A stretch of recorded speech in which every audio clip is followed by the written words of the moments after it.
Hi everyone, this is Natasha, and this is Halloween card series, technically cards 12 through 16, but it's really just one variation of one card.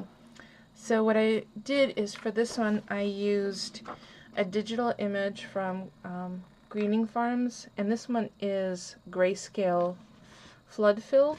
But for the cards that I'm going to show you, I use color flood fill just in Paintbrush, which is I think on all PCs and maybe even on Mac. The simplest program to use. I just flood filled it. And if those of you who are interested in knowing how to do that, just leave me a comment and I could do a video on that as well. I did do that. I did show that on Ustream the other day. Unfortunately, I didn't record that. So this is the Halloween bride image from Greening Farm, and I flood filled her with in purple dress and green skin and different shades of gray for the hair, and just printed it out on American Crafts cardstock, and then just added some different things to each one. This particular one has some gel marker or gel pen, glitter gel pen over the kind of the stitching lines of the dress, and then this is pattern paper from the Die Cuts with a View matte stack that I just picked up. This little bow, and each one of them have these bows. It's the medium satin bows from Wild Orchid Crafts. Let's see if they'll focus. Sorry about all the shine. It's, there you go. It's RB-00091, for those of you who might be interested. And then for this one, to bring in some of that orange, I used the orange peel stickles in each of the four corners because I didn't have anything else orange. And then on her ears, she has these adorable little purple 3mm rhinestone self-adhesive, also from Wild Orchid Crafts, and it's on a foam dimensional tape. And this is a 5x5, kind of out of the ordinary for me card. So, because I ran out of 8.5x11 white paper, literally, I ran out.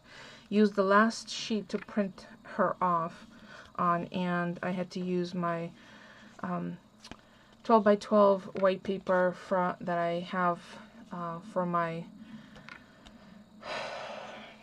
Cricut Imagine. I was having a brain fart. So that was the first card. This is the second one, and as you can see, I added glitter in various ways. Well, you'll see in each of the images has glitter in slightly different places on the dress. And the pattern paper here is from the Cosmo Cricut Matilda line, which has to be by far my favorite cutesy Halloween paper, and it's the mini deck Matilda. Just love it. There's some really cute papers in there. So I picked this one because it's the same hue as the purple of the dress. And again, the bow, the earrings. And I used this boo from this Studio G stamp. And I think I got this one from Scrapbook because it has the vampire fangs, the boo, and the eyes, and it's called Creepy Face. I did write that down. I started writing those down since I tossed the packaging. And then the boo is stamped on a piece of white cardstock that's leftovers from when I cut down the 12x12 to 10x10, and then cut it in half for the 5x5 cards. And that's the Bubble Punch from oh my gosh, is it Fisk? Oh, Fiskars right there. Duh. I'm telling you, it's really late, that's why. And the little spiders are, again, this tiny little Studio G dollar spot. This is actually when they were still I think they're still $1. And this is on dimensional foam, and so is the boo. And this one has pattern paper from the Die Cuts with a View matte stack, and then I pulled a little piece of purple and ran it through an embossing folder. It's one of those little ATC size ones from Alterations. It's this one. Tim Holtz spiderweb one. Just to kind of layer something, break up all that green because the green was slightly different. And then this is where I have the menacing eyes and a boo stamped right on top. And again, bow and earrings. This one I used one of the pattern papers from the Die Cuts with a View mat stack that to me looks like probably would be fuzzy wallpaper. It would be fabulous if this was flocked. Oh, I should have done that. I should have flocked it, but you know. And then it's another Studio G stamp, Happy Halloween. It turns out that I have more Halloween stamps and supplies than any other holiday. Probably because I love Halloween. So, more glitter. The sentiment was stamped with royal purple stays on. I tried black, but this royal purple actually went much nicer with it. And a strip, yes, I cut into my black Guy Pierre lace from Wilder Crafts, which I love this pattern, this design, and in black. So sets it off nicely on the orange. And then last but not least, and actually I went in reverse order, this was the first card.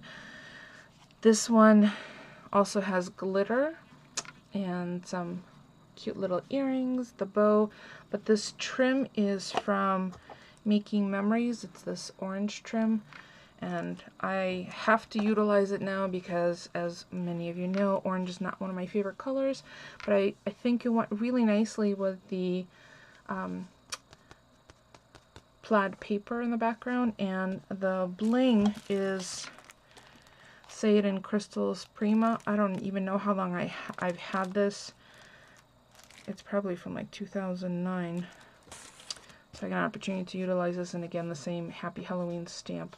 So there you go. There's 1, 2, 3, 4, 5 iterations of the same card. And guess what? I'm going to give them all away. Leave a comment to be eligible for a random draw. I think I will do this on Monday. Let's do a quick one so you can get in time. I will not write in them for those who win. I'll just seal it up and send it out. It's open internationally, so if you would like for a chance to win one of my Halloween cards from this video, leave a comment in the description below, and then tell me your favorite Halloween costume from childhood or an adult, because if you liked your adult costumes better, by all means. So leave a comment below. As always, if you have any questions, please leave me a question in the comments below. I'll be more than happy to answer. I'll take photographs and post the photographs and the full recipes on my blog, but probably not till tomorrow. I'm pooped and I'm going to bed. So, oh, and don't forget the thumbs up. Come on. You could do it. Right there. Click the thumb up. Thanks for watching, everyone.